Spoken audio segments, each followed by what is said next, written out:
Let's go over the components of this fencing system, the economics of it, and what I did to save a little bit of money while installing it.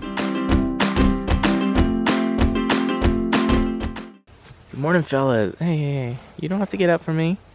You don't have to get up. How was your new paddock last night, guys? This is actually a really cool site. They hardly ate their hay that I gave them last night. This is still that same hay. Lately, they've just been devouring the hay every time I put it out here. For those of you guys out there that might be interested in building a system like this, here are the components I used to build this. This is electric poly wire on a reel. I have 4 of them. And they attach to a metal T-post with this metal harness thing that they came with. The awesome thing about this reel system is it's super easy to put up. Once the reels are hung, you just grab the end of the line and just start walking. So it's really convenient for going long distances. If you're just making a small paddock, it may not be worth it to have them. Each of these poly wires on the reels was 660 feet of wire, and on each one of them there's not much left. I'm not entirely sure how many feet it is total, the perimeter, but it's certainly the better part of 600 feet. This will also be a really easy system to dismantle in the winter should I decide to do so. All I have to do is walk behind and start reeling it up, and it's going to be stored right on here. Super easy. I got a question from a viewer asking why use the poly wire here instead of more of the portable electric fencing, and we'll go over the economics here in just a little bit. The main reason is cost per foot. This poly wire is significantly cheaper. The second reason is it's significantly easier to put up. This is a plastic step-in post. The step-in post has little plastic clips all along the inside of it to where you can run the poly wire through, and it keeps it at the desired height. They're definitely more affordable than a metal T-post, and they're easy to work with too. You just use your foot to push it right into the ground. At every place where I have a 90-degree turn in the fence, I have a T-post. This adds a lot of stability to the system. If you don't have a metal T-post and you're using a plastic, you might get some bending and sagging in the line. These yellow things are my insulator clips. This allows the poly wire to attach to the metal T-post without grounding out. It keeps that poly wire off of the fence there. I'm just calling these things gate handles. I'm not sure if they have a fancier name or not, but we'll just go with that for now. The poly wire attaches to the back of the handle, and then for this section of the fence, I'm just clipping the handle right onto the plastic step-in post here. The contact here between the hook and the poly wires is ensuring that electricity is being carried through. We're in the laneway right now, and this gate right here would open up to a paddock. This is the outside perimeter. I have the poly wire for the laneway just running off of this outside perimeter to keep it electrified. And it runs along here to the gate handles.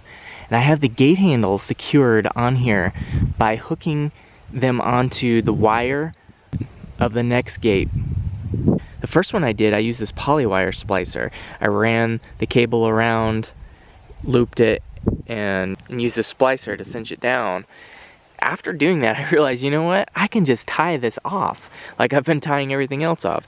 So you see here, I just tied the rest of them off. They all still have these loops, and I can access them because of this. There's a little recess in the side of the T-posts, which allows the hook to slip right in there and go on.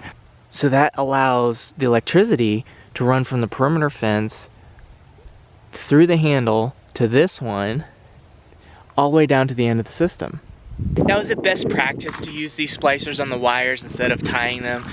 Absolutely. If you have them, use them. But these things aren't cheap. They were $1 a piece. I've just been tying these wires ever since we started working with the wires a few weeks back, and I haven't had any issues with it. Everything's worked just fine. When I sat down and designed this system on paper with you guys the other day, I thought about all the different parts I would need for this. I went to the farm store and bought all the different components that I thought I needed for it that I didn't already have.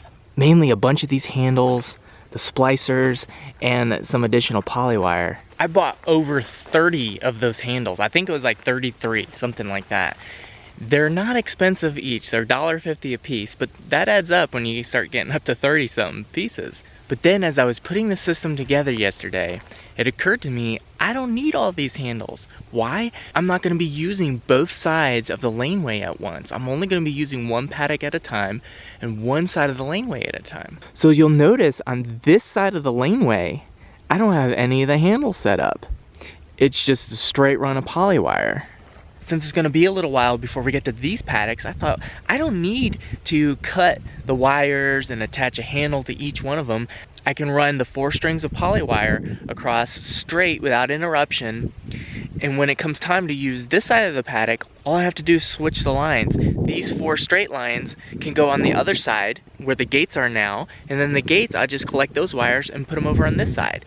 Not only did that save me a lot of time yesterday putting this together, but I'm also gonna be able to go return a lot of those handles now, putting money back in my pocket.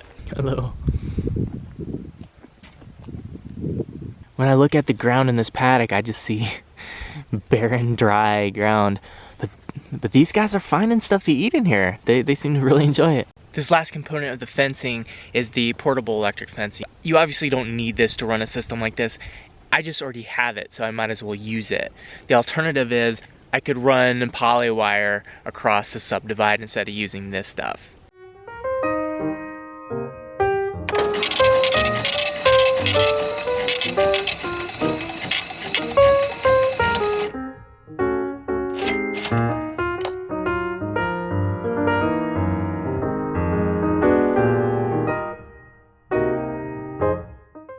Good morning, little buddy.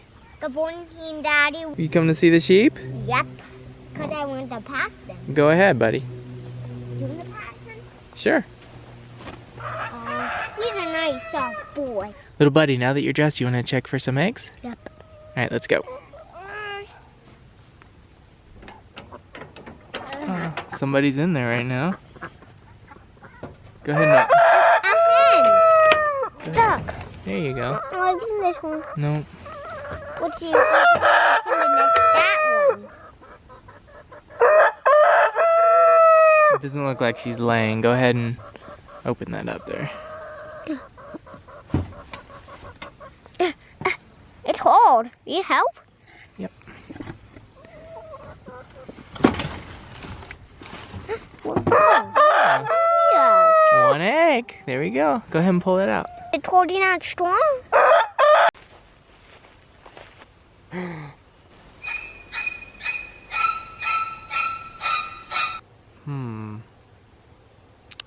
Aha.